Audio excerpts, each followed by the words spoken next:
दो जगह पर धान, धान जानते हो, चावल,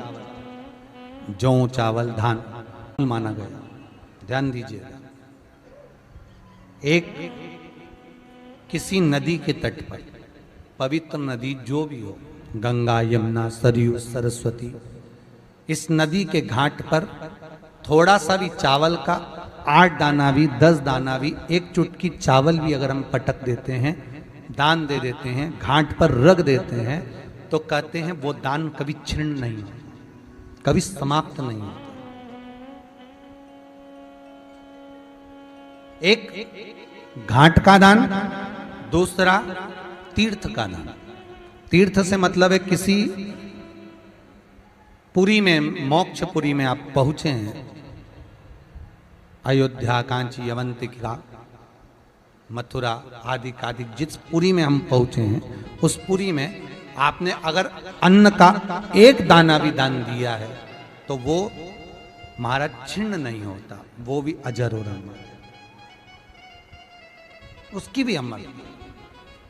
उससे नष्टता नहीं होती। ये उसी तरह से है जैसे किसी के शरीर में चर्म रोग हो गया हो, मान लो किसी का शरीर कहीं से काला पड़ गया, कहीं चट्टे पड़ गए, या सफेद पड़ गई चमड़ी और चर्म रोग हो गया, तो उसके लिए जैसे पीपल के पत्ते पर शहद लगाकर, उसमें चंदन लगाकर, पत्तों को जोड़कर शंकर के शिवलिंग पर लेपन करने के बाद उसी पत्ते को शरीर पर मल लिया जाता है और आधे घंटे बाद स्नान कर लिया जाता है, तो चर्म रोग समाप्त होने लगता है और चर्म रोग की समाप्ति हो जाती है। भले चमड़ी कितनी भी सफेद हो रही हो, वो चमड़ी अपने रंग में आना चालू हो जाती है। तो जैसे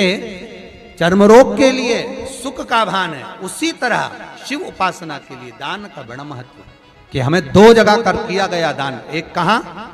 जम के बोलो, किसी पवित्र नदी के घाट पर, घाट पर रखना है, भले 2 दाने 4 दाने रखो, 6 दाने रखो, पर अन्न का दाना। और दूसरा कहां,